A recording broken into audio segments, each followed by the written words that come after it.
A Igreja Evangélica Palavra da Cruz, em Sidrolândia, Mato Grosso do Sul, traz uma mensagem de fé ao seu coração.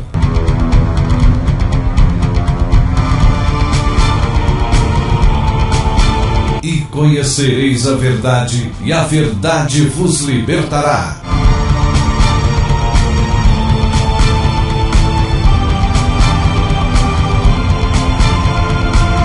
Palavra da Cruz. A apresentação: Pastor Cláudio Morandi.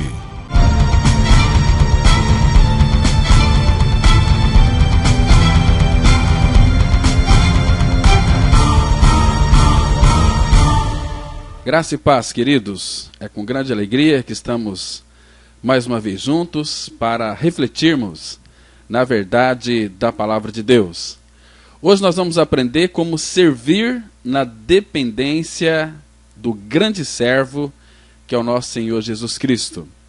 Vamos abrir as nossas Bíblias, em nome do Senhor Jesus, em Isaías, capítulo 42, o versículo 1. Eu vou ler aqui na linguagem de hoje. Somente essa leitura eu vou fazer na linguagem de hoje. A palavra de Deus diz assim: o Senhor Deus diz: aqui está o meu servo, a quem eu fortaleço, o meu escolhido, que dá muita alegria ao meu coração. Pus nele o meu espírito, e ele anunciará a minha vontade a todos os povos. Vamos nesse momento, queridos, baixar nossa cabeça, vamos orar. Nosso Pai, obrigado por esse tempo que mais uma vez o Senhor nos proporciona para meditarmos na Tua Palavra. Venha revelar o Teu Filho Jesus Cristo em cada um de nós. Venha trazer nessa oportunidade salvação para aqueles que não têm certeza da sua salvação. Fala com cada um de nós pelo Teu Espírito, revelando a Tua Palavra. Porque quando nós abrimos as Escrituras, é o Senhor quem fala. E o nosso desejo, Pai, a nossa esperança é que Tu fales conosco de uma maneira que venhamos a compreender, entender e descansar na suficiência de Cristo. Nos leva a crer, Pai. A nossa maior dificuldade é em crer nas Escrituras. Muitas vezes nós cremos no pastor, cremos naquilo que os nossos amigos nos dizem, e muitas vezes aquilo que eles nos dizem não são a verdade. A verdade é a Tua Palavra. E o Senhor mesmo colocou o Teu nome e a Tua Palavra acima de tudo. Nós esperamos em Ti, confiamos em Ti, venha revelar Cristo em cada um de nós. Nós oramos em nome do Senhor Jesus Cristo. Amém. Hoje, meus queridos, se o Senhor assim permitir, nós vamos entender o que significa realizar a obra do Senhor na dependência do Senhor. Só lembrando que a obra dele, quem realizou foi ele. Ele pisou aquele lagar sozinho. E eu não conheço este Jesus Cristo garçom que me obedece, que se constrange com pressões e acaba fazendo o que quero, o que determino e o que eu ordeno. Esse Jesus eu não conheço. Por isso que aqui ele está dizendo: aqui está o meu servo. Jesus Cristo, ele é apresentado como o servo. O Evangelho de Marcos vai retratar de uma forma bastante clara este Jesus que é servo.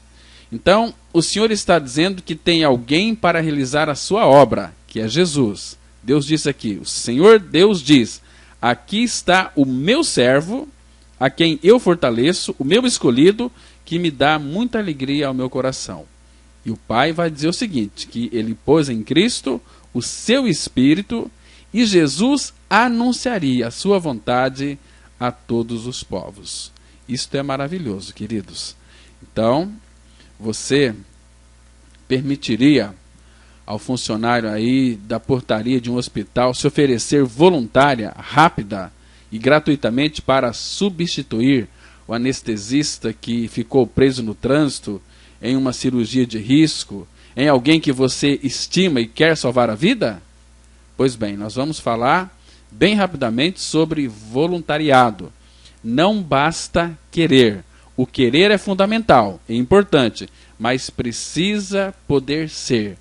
Para poder ser, precisa conhecer. Então, para que você seja um servo de Cristo, você precisa conhecer este servo, com S maiúsculo. No que diz respeito ao relacionamento de Cristo com Deus, o Pai, o nosso Senhor, ele é o seu único filho, em quem Deus se compraz. Deus só tem um filho. A palavra fala em João 3,16.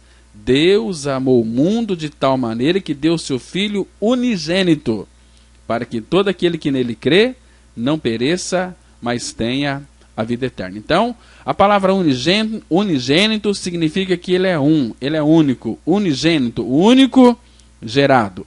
A partir de Cristo, todos aqueles que creram, que foram atraídos lá no corpo de Cristo na cruz, que creram, que foram crucificados com Cristo, que morreram com Cristo e ressuscitaram com Cristo, estes são filhos de Deus. São chamados, como diz a palavra, os primogênitos, filhos de Deus. Mas, meus queridos e amados ouvintes, até onde diz respeito ao seu relacionamento com Deus na obra?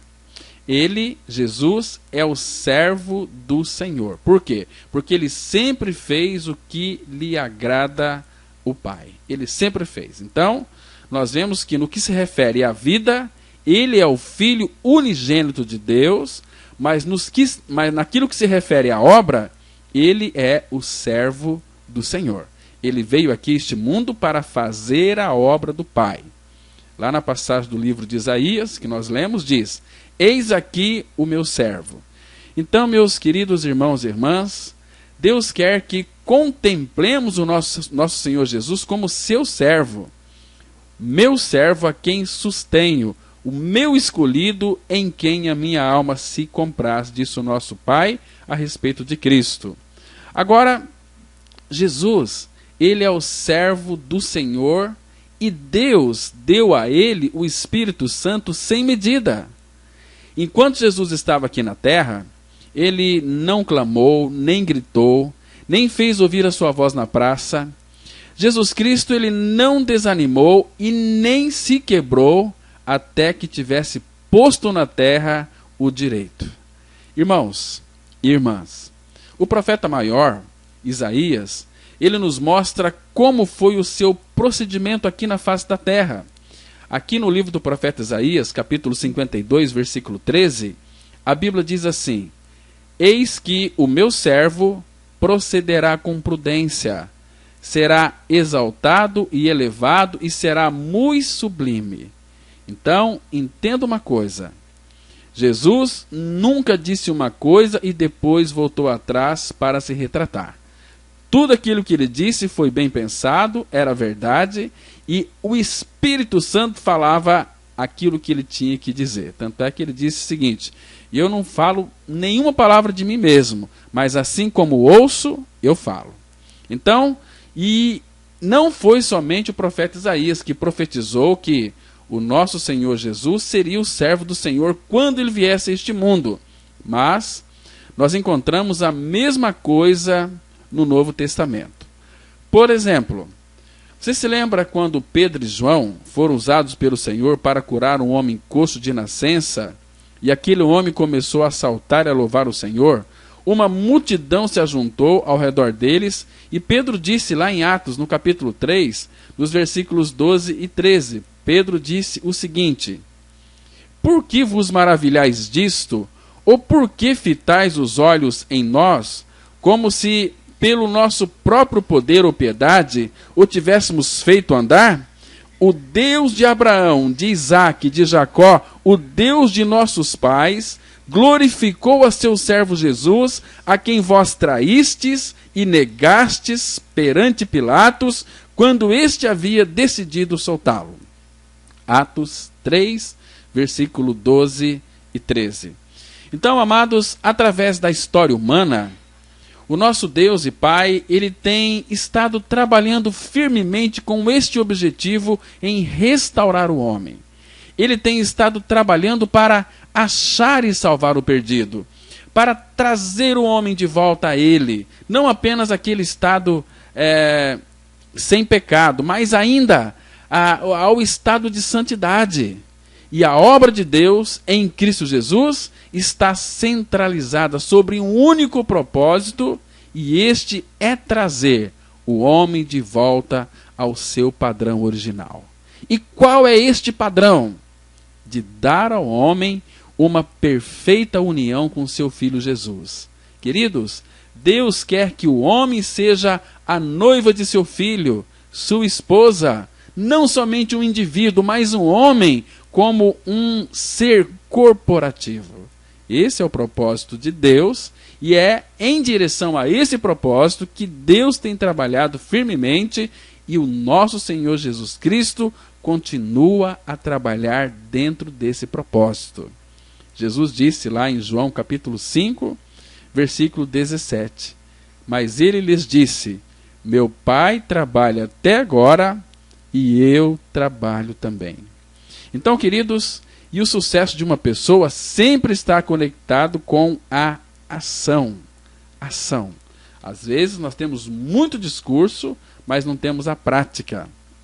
Porque, queridos, quando nosso Senhor Jesus Cristo estava aqui na terra, Ele era o servo de Deus, sendo filho de Deus, e na obra do Pai Ele se tornou um servo de Deus. Mas, até onde diz respeito ao nosso relacionamento com Ele, Ele é o nosso mestre.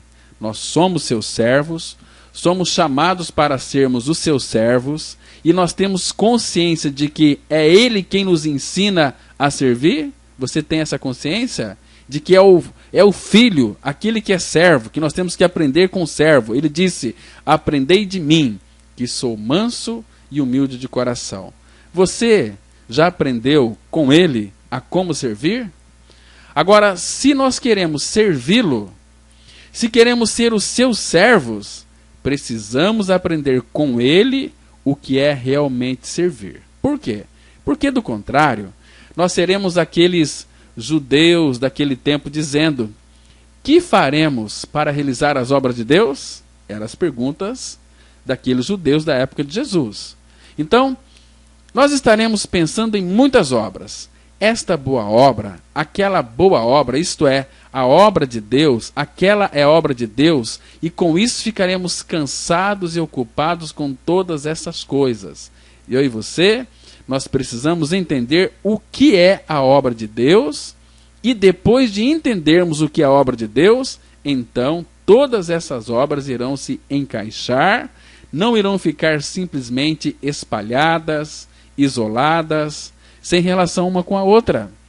Você está fazendo isto para Deus e estou fazendo aquilo para Deus. Não. O que quer que estejamos fazendo, há apenas uma obra. E esta obra é trazer o homem a Deus, a aperfeiçoá-lo em Jesus Cristo, preparar aquela igreja gloriosa, a noiva do Cordeiro. Esta é a obra.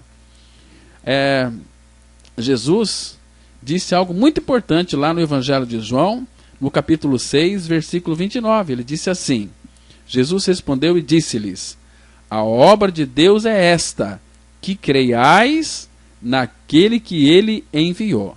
É que algumas pessoas perguntaram para Jesus o seguinte, mestre, que faremos para realizar as obras de Deus? Aí Jesus respondeu, a obra de Deus que vocês têm que realizar é esta aqui, é que vocês creiam naquele que Deus enviou. Ou seja, Jesus estava dizendo, vocês precisam de crer em mim, porque a obra de Deus quem faz sou eu, na altura que Deus exige e determina.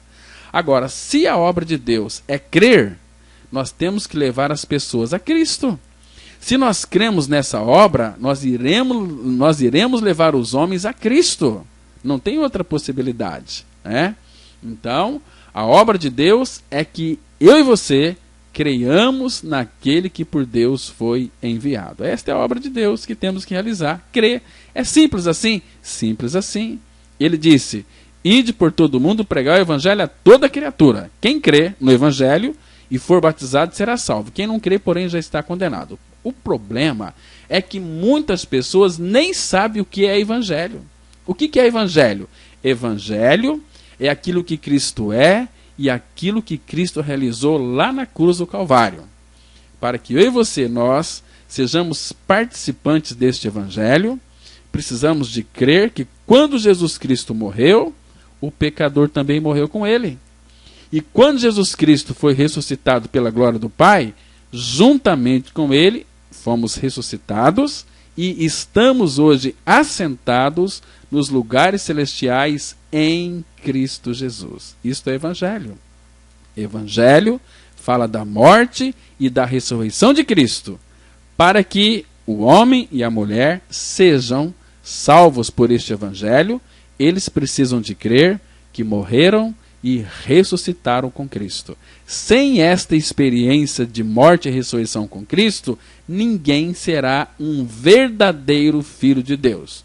O que pode ser, no mínimo, é um membro de igreja, é um crente aí que está buscando poder, buscando bênçãos, e quando morre vai para o inferno. Porque Jesus diz para aquele religioso Nicodemos, em João 3,3, que aquele que não nascer de novo não pode, mas não pode mesmo ver o reino de Deus.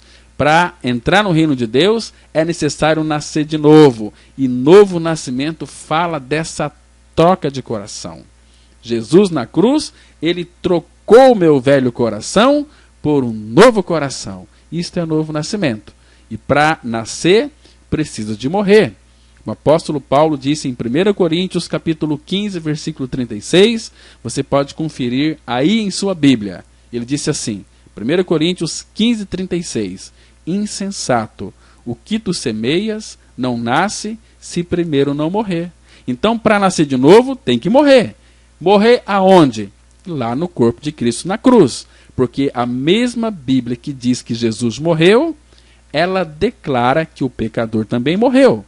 Essa verdade nós encontramos em 2 Coríntios, capítulo 5, versículo 14 e 15, que diz assim: pois o amor de Cristo nos constrange, julgando nós isto, um morreu por todos, logo todos morreram.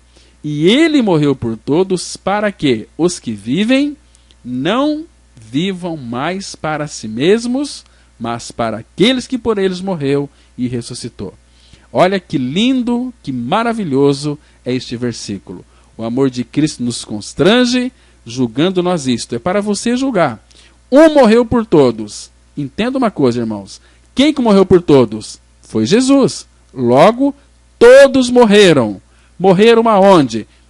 Já estão enterrados? Não. Nós morremos quando Cristo foi crucificado. Quando ele morreu e eu morri com ele. E eu já estou crucificado com Cristo, logo já não sou eu quem vive, mas Cristo vive em mim. Por isso, queridos, que a obra de Deus é esta, que creiais naquele que por ele, aquele que Deus enviou, que é Cristo.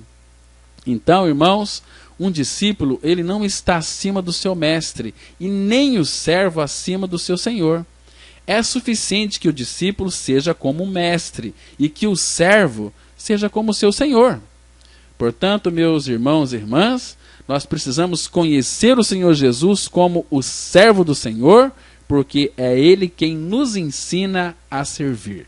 Jesus disse lá em Mateus, capítulo 11, versículo 29, tomai sobre vós o meu jugo e aprendei de mim, porque sou manso e humilde de coração, e achareis descanso para a vossa alma. Somente um filho de Deus em Cristo Jesus, que morreu e ressuscitou, acha descanso nessa pessoa, porque aí Cristo começa a habitar dentro do seu coração, trazendo descanso, porque Jesus Cristo, Ele é o nosso descanso.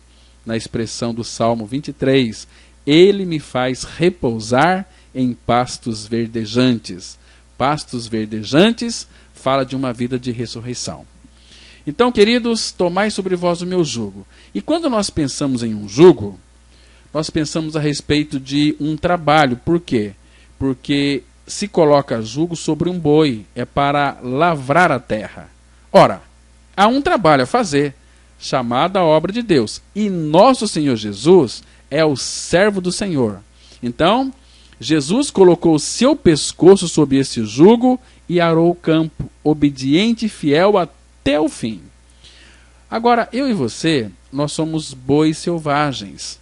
Nós não temos sido quebrantados, nem treinados, mas fomos chamados para a obra de Deus. E cada um de nós é chamado para a obra de Deus. Nós somos chamados para trabalharmos juntos com nosso Senhor Jesus, para colocarmos o nosso pescoço sob o mesmo jugo de Cristo e não para trabalharmos sozinhos. Por isso que o jugo, ele tem dois arreios. O Senhor está de um lado e nós do outro. Nós somos colocados no jugo juntos com Ele, e essa é a maneira de aprendermos. Porque, do contrário, quando nós estivermos arando o campo e virmos alguma coisa boa do outro lado, sendo destreinados e indisciplinados, nós iremos querer ir até lá também. Estão me compreendendo, irmãos? Então, esqueceremos que nós estamos sob a mão do nosso Mestre e de que há um trabalho a ser realizado. Mas o nosso Senhor, sendo forte e firme, Ele irá nos puxar de volta e assim nós começaremos a aprender. Aprender. Então, para sermos servos do nosso Senhor Jesus, precisamos ver o Senhor como o servo do Senhor.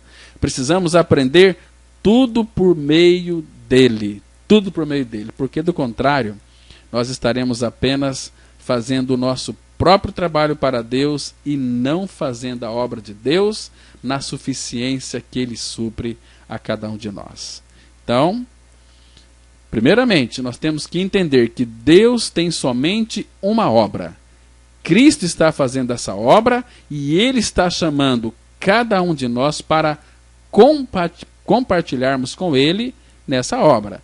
Individualmente, nós temos que apresentar todo homem perfeito em Cristo. Colossenses, capítulo 1, os versículos 28 e 29, a Bíblia diz assim: o qual nós anunciamos, advertindo a todo homem e ensinando a todo homem em toda a sabedoria, a fim de que apresentemos todo homem perfeito em Cristo. Para isso é que eu também me afadigo, esforçando-me o mais possível segundo a sua eficácia que opera eficientemente em mim. Colossenses 1, 28 e 29. Queridos irmãos e queridas irmãs, George Miller, ele disse que o servo, ele não deve procurar ser rico e honrado neste mundo onde o seu mestre foi pobre e desprezado. Hoje as pessoas estão buscando prosperidade dentro das igrejas, financeira. Queridos, mas a nossa maior riqueza é Cristo. É Cristo e este crucificado. O apóstolo Paulo disse que se afadigava e se esforçava para apresentar todo o homem perfeito em Cristo. Então, coletivamente, é para que todos possam crescer à maturidade, à perfeita varonilidade, à medida da estatura da plenitude de Cristo, para que possamos nos tornar a companheira de vida do nosso Senhor Jesus, que é a igreja. Então, essa é a obra de Deus e estamos todos envolvidos nessa obra. Lá em Efésios capítulo 4, versículo 15 e 16, a Bíblia diz assim, Efésios 4, os versículos 15 a 16. Mas seguindo a verdade em amor, cresçamos em tudo naquele que é a cabeça, Cristo, de quem todo o corpo, bem ajustado e consolidado pelo auxílio de toda a junta, segundo a justa cooperação de cada parte, efetua o seu próprio aumento para a edificação de si mesmo em amor. Efésios 4, versículo 15 e 16. Então, meus irmãos e minhas irmãs, nós só iremos crescer aprendendo com Ele, porque Jesus, Ele está sempre nos ensinando como fazer a obra de Deus. Agora, tem muitas pessoas que falam assim, eu estou servindo a Deus. Você e eu, nós não somos servos de Deus, nós somos servos de Cristo, filhos de Deus. Você não serve a Deus, você serve a Cristo. Você é filho de Deus. O Pai, Deus Pai, é teu Pai. Se você creu no seu novo nascimento em Cristo, você não serve a Ele, você serve o Filho. Nós somos servos do Cordeiro, servos de Cristo e filhos do Pai. Quem é servo de Deus vai continuar servo de Deus a vida inteira, vai morrer e vai para a perdição do inferno, porque não é filho. Vai entrar no céu somente quem é filho, somente quem é nascido de novo, somente os regenerados, somente as novas criaturas. Aí sim, quando você é um filho de Deus, você serve a Cristo. E nós, eu e você, só iremos crescer aprendendo com Jesus Cristo, com Cristo, porque Jesus está sempre nos ensinando como fazer a obra de Deus. Frequentemente, nós iniciamos uma obra para Deus, usando a nossa boa intenção e a nossa inteligência. Nós achamos que isso deve agradar a Deus, não sabendo que o que vem de nós mesmos, não importa quão bom possa ser, pode não ser a vontade de Deus. Boa vontade não é necessariamente a vontade de Deus. Porque se realmente queremos servir ao Senhor Jesus, precisamos aprender do nosso Senhor Jesus como sendo servo do nosso Senhor. Então, nada façamos de nós mesmos e para nós mesmos, mas sempre esperamos para conhecer a vontade de Deus e só então realizá-la fielmente. Porque uma pessoa, ela só poderá ser útil para o serviço se estiver crucificada com Cristo. A palavra fala em Romanos capítulo 7, versículo 4. Olha que texto lindo. Romanos 7, 4. A Bíblia diz assim: do ponto de vista da lei, vocês também já morreram, pois são parte do corpo de Cristo, e agora pertence a Ele, que foi ressuscitado para que nós possamos viver uma vida útil no serviço de Deus. Eu fiz a leitura aqui, em Romanos 7,4, na Bíblia Linguagem de Hoje, né? Para a gente ter uma compreensão mais clara aqui. E agora, para concluir esse estudo, meus queridos irmãos e irmãs, eu quero dizer que o Senhor, Ele é o servo de Deus. E Ele nos ensina o que é servir. Ele nos chama para servirmos juntos com Ele. E que privilégio isso é para mim e para você, que somos filhos de Deus em Cristo Jesus. Mas de uma coisa nós precisamos nos lembrar, meus irmãos: não podemos servi-lo e nem trabalhar com Ele até que permitamos que Ele trabalhe em nós em primeiro lugar. Que Ele nos aperfeiçoe. Ele está pronto para trabalhar, mas primeiramente nós devemos parar de trabalhar e começar a crer. Porque se estivermos trabalhando, não permitiremos que Ele trabalhe em nós. Agora, quando cremos nele, Deus é capaz de operar em nós, e se não cremos, então Ele não pode operar em nós. Efésios capítulo 2, versículo 10, a Bíblia diz assim: pois foi Deus quem nos fez o que somos agora, em nossa união com Cristo Jesus. Ele nos criou para que fizéssemos as boas obras que Ele já havia preparado para nós. Está vendo aqui? Efésios 2:10. Então, queridos, que Deus, na sua infinita graça, possa revelar esta verdade ao seu e ao meu coração, que para trabalharmos para Deus, temos que fazer um serviço na suficiência que Ele supre. Senão a gente vai se cansar. E como tem crente cansado. Que Deus te abençoe, que Deus te ilumine, que Deus revele esta verdade ao seu coração. Um bom dia para todos vocês, graça e paz. Se você se identificou com esta mensagem e quer saber mais sobre ela, ligue para o telefone 0 operadora 67 3272 4801 ou venha nos fazer uma visita na Rua Acre, número 260, no centro de Sidrolândia, Mato Grosso do Sul. Cultos toda quarta-feira às 19h30. Reunião de oração toda sexta-feira às 19h30. E aos domingos, cultos às 9h e às 19h30. Que o Deus da graça e misericórdia vos abençoe sempre. E até a próxima mensagem. Graça e paz.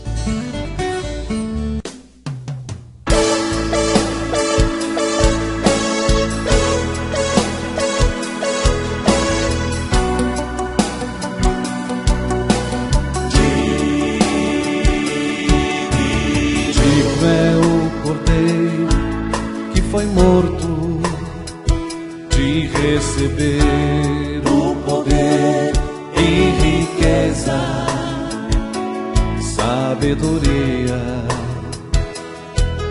e força e honra e glória e louvor.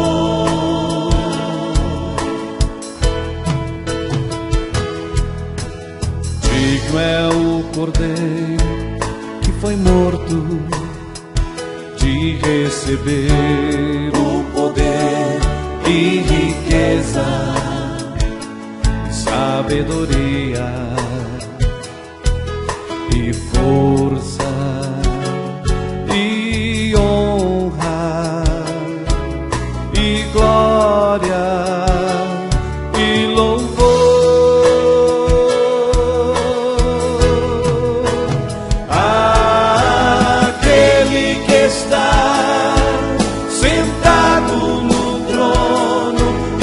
Cordeiro, seja o louvor e a honra e a glória e o domínio pelos séculos dos séculos.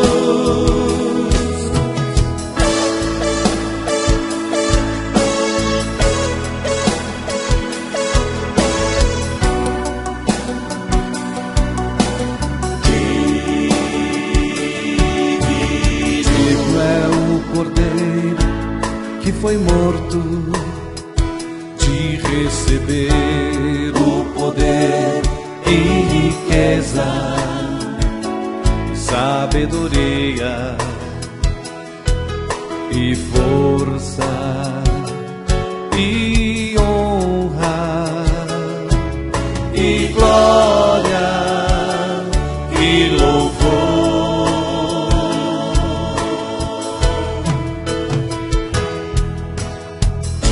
É o cordeiro que foi morto de receber o poder e riqueza, sabedoria e força e honra e glória e louvor.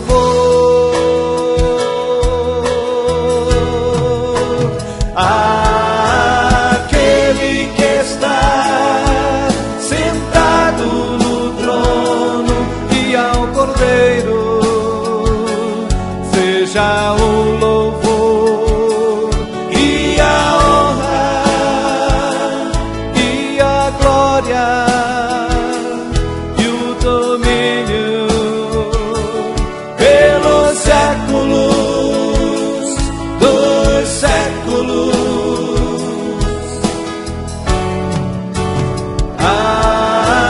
Aquele que está sentado no trono e ao Cordeiro seja o louvor e a honra e a glória e o domínio pelos séculos dos séculos dos séculos.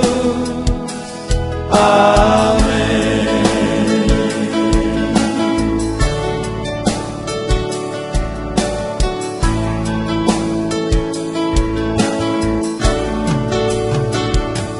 Amém.